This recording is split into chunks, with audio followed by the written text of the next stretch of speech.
Kaya sa mga nakikipagsabwatan upang kunin ang pondo ng bayan at nakawin ang kinabukasan ng ating mga mamamayan, mahiya naman kayo sa inyong kapwa Pilipino.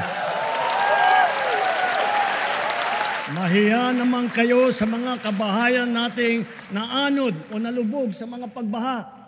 Mahiya naman kayo lalo sa mga anak natin na magmamana sa mga utang na ginawa ninyo nang binulsan nyo lang ang pera.